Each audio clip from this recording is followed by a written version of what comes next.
என் அன்பு குழந்தையே, நீ உன்னை யாருக்கு நிரூபிக்க வேண்டும் என்று நினைக்கிறாய்?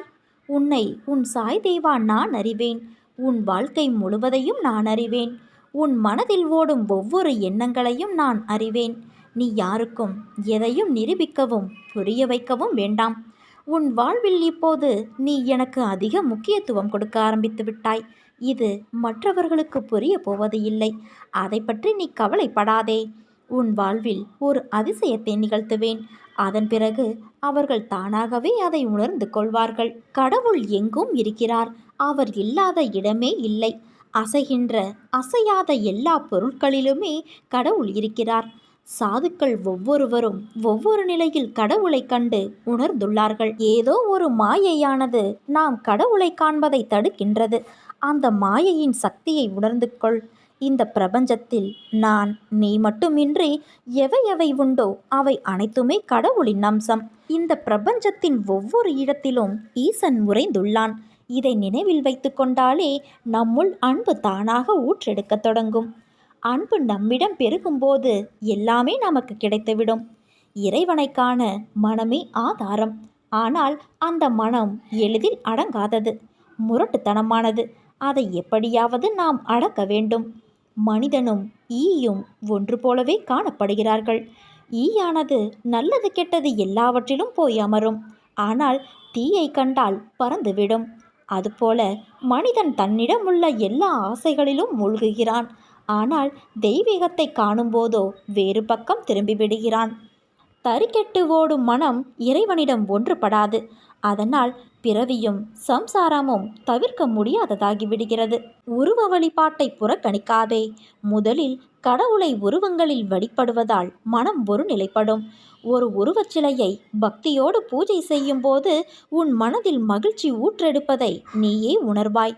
இரண்டாம் நிலையில் கடவுளை பற்றிய கதைகளை படி. தியானம், புராணம், சாஸ்திரம் போன்றவற்றை கற்றுக்கொள். வேதம் கூறுகின்ற நல்லொழுக்கத்தை கடைபிடி. ஆத்ம வித்தைக்கும் எல்லா ஞானத்திற்கும் அதுவே முதல் படி.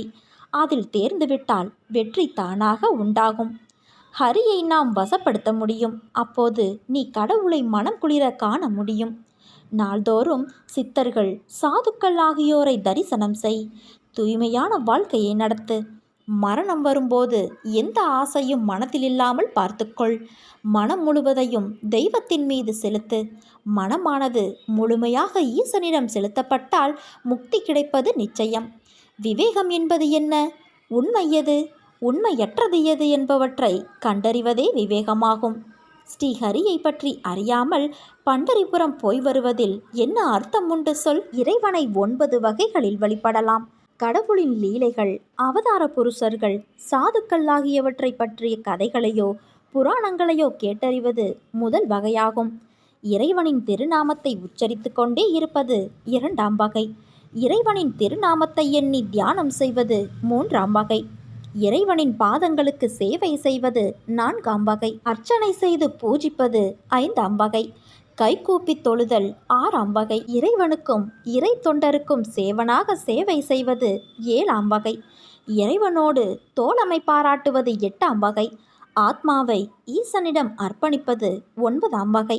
ஐம்புலன்களை கட்டுப்படுத்துவது, 6வது புலனான மனதை கட்டுப்படுத்துவது, பூர்வ ஜென்ம பாவ புண்ணியங்களால் இந்த பிறவியில் உண்டாகும் பலன்களை சற்றும் அலட்சியம் செய்யாமல் சகித்து கொள்வது, செல்வம், பெண்கள், மக்கள், நண்பர் யாவருமே உண்மையல்ல என்பதை புரிந்து மாயையிலிருந்து விடுபடுவது, பரத்தின் மீது அசையாத நம்பிக்கை கொள்வது, சுகம் துக்கம் இரண்டையும் சமமாக பாவித்து திடமுடன் இருப்பது, இவையே கடவுளை காணும் வழியாகும்.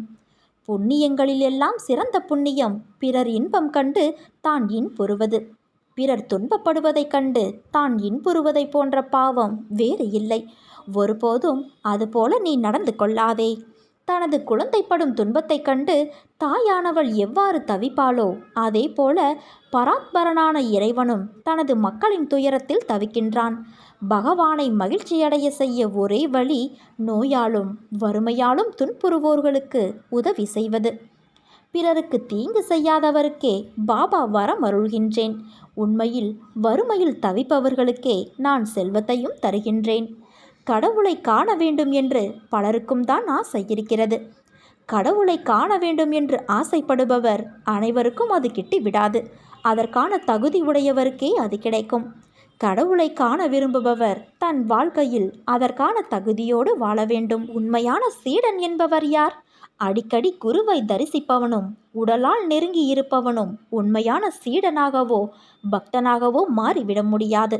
தன் அகங்காரம் முழுவதையும் துறந்து குருவிடம் தன்னை முழுமையாக அர்ப்பணிப்பவனே உண்மையான பக்தனாகவும் சீடனாகவும் விளங்குவான். இறைவனின் கீர்த்தனையை முழுமையான மன ஒருமைப்பாட்டோடு பாராயணம் செய்யும் போது அவருக்கு நிச்சயம் சாட்சாத்காரம் கிடைக்கும். இந்த உலகில் பிறந்த ஒவ்வொருவருக்கும் அவரவர் கர்மப்படி உரிய காலத்தில் மரணம் உண்டு. இதுதான் உண்மை. இந்த உலகில் பிறந்த மனிதர் எல்லோரும் சம்சார பந்தத்தில் கட்டுண்டவர்களாகவே இருக்கிறார்கள். அந்த பந்தம் இருந்துதான் ஆக வேண்டும் என்பதே நியதியும் கூட. பிறர் என்னை வணங்குவதை நான் ஏற்றுக்கொள்கிறேன். அவர்களின் அன்பை ஏற்றுக்கொள்கிறேன். என் பக்தர்கள் துன்பமடையக்கூடாது என்று நினைக்கின்றேன். இது கூட ஒரு வகையில் சம்சார பந்தமே ஆகும். ஒருவனிடம் எவ்வளவு செல்வம் இருந்தாலும் அவனுக்கும் பசியும் தாகமும் உண்டு. அதே போல எவ்வளவு கற்ற மேதையானாலும் அவனுக்கும் கர்ம பலன்கள் உண்டு. மனிதரிடையே ஏற்றத்தாழ்வு இருப்பதாக நீ கருதினால் அது பெரிய தவறு. ஒவ்வொரு உயிர்களிடத்திலும் அதன் கர்மாவை பொறுத்தே வேறுபாடு உண்டாகிறது என்பதை நீ அறிந்து கொள். செல்வம் படைத்தவன் பொன் ஆபரணம் வாங்கினால் அதை காணும் ஏழை ஒருவன் பொறாமைப்படுகிறான்.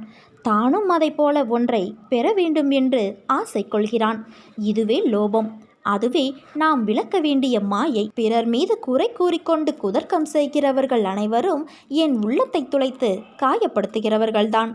எல்லா துன்பங்களையும் பொறுமையோடு தாங்கிக் கொண்டு என்னை சரணடைகிறவன் என்னை மிக மிக அதிகமாக மகிழ்ச்சியில் ஆழ்த்துகிறான்.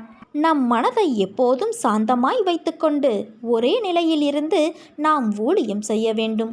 அப்போது நம்முடைய எண்ணம் வெற்றியடையும். உலகில் வல்லவன் ஒருவன் வாழ்வதும் அவனுக்கு கீழே சிலர் வாழ்வதும் இயற்கையின் விதி. நமது ஆத்மா சாந்த நிலையில் இருக்க வேண்டும் என்பதே அவசியமாகும். உன் குருவிடத்தில் அசையா நம்பிக்கை வை. உன் குருவையே எண்ணத்திலும் லட்சியத்திலும் வைத்துக்கொள். கண்டிப்பாக ஆன்மீக வாழ்வின் லட்சியமாகிய பரமாத்மம் உனக்கு கிடைக்கும். ஆன்மீக வாழ்வில் முன்னேற மந்திரமோ உபதேசமோ எல்லாம் இரண்டாம் நிலைதான். சாஸ்திரங்களில் தேர்ச்சி பெற்றுவிட்டாலோ உடலை வருத்தி சாதனைகள் புரிந்தாலோ ஆன்மீகத்தில் நீ முன்னேறிவிட முடியாது. எல்லா காரியங்களையும் இயக்குபவர் குரு என்பதை திடமாக நம்பினால் மட்டுமே உனக்கு முன்னேற்றம் உண்டு. பலரும் பண்டரிபுர விட்டலோ வேறு கோவில்களில் உள்ள தெய்வமோதான் கடவுள் என்று நினைக்கிறார்கள். அவர்கள் என்னிடம் வந்து என்னை காண்கிறார்களே, இதுவும் சாட்சாத்காரமே. நாமே கடவுள். ஒவ்வொருவரும் ஆத்மாவை தூய்மையாக வைத்திருந்தால் நிச்சயம் நிம்மதியாக வாழ முடியும். என்னை தேடிக்கொண்டு தொலை தூரமோ எங்கெங்கோ நீ செல்ல வேண்டிய அவசியமில்லை. உனது உருவத்தையும் பெயரையும் நீக்கினால் உனக்குள்ளும் அனைத்து உயிர்களுக்குள்ளும் உறைந்துள்ள உணர்வு நானே ஆவேன். இதை உணர்ந்து உனக்குள்ளும் மற்ற உயிர்களிடத்திலும் என்னை நீ காண முயற்சி செய். இதை நீ தொடர்ந்து கடைபிடித்து வந்தால் என்னுடன் ஒன்றாகும் நிலையை நீ அடைவாய். எவன் என்னையே தியானித்து என் நாமத்தையே ஜெபம் செய்கிறானோ அவனுக்கு நான் கடன்பட்டதாகவே உணர்கிறேன். நான் அவனது கடனை தீர்ப்பேன். 6 கடலுடன் ஒன்றாவதைப் போல அவன் என்னோடு இரண்டர கலக்கின்றான். அதனால் தற்பெருமையையும் அகங்காரத்தையும் ஒழித்து சிறிதளவு அவற்றின் அடையாளம் தெரியாதபடி என்னிடம் உன்னை பரிபூரணமாக அர்ப்பணித்துக்கொள். வாழ்வில் நடப்பவற்றை ஏற்றுக்கொண்டு இறைவன் மீது உண்மையான நம்பிக்கை வைப்பவனே சிறந்த பக்தன். நம்பிக்கை பொறுமை இருந்தால் வாழ்வில் ஒருவருக்கு அனைத்தும் கிடைக்கும். எனது பக்தர்களின் வீட்டில் அன்னமில்லை, உடுக்க துணி இல்லை, செல்வம் இல்லை, உடல் நலமில்லை என்ற சொற்களே உண்டாகாது. என் பக்தர்களை எல்லாவித சௌபாக்கியங்களும் நிறைந்தவர்களாக நான் செய்வேன். கல்லறைக்குள் இருந்தாலும் நான் உயிரோடும் சக்தியோடும் இருப்பேன். நீ எங்கு இருந்தாலும் என்னை நினைத்தால் மறுநொடியே நான் உன்னோடு இருப்பேன். இது உன் சாயப்பாவின் என் சத்திய வாக்கு. நீ நம்பிக்கையோடு இருந்தால் நல்லதே நடக்கும். சாயிருக்க பயமேன்.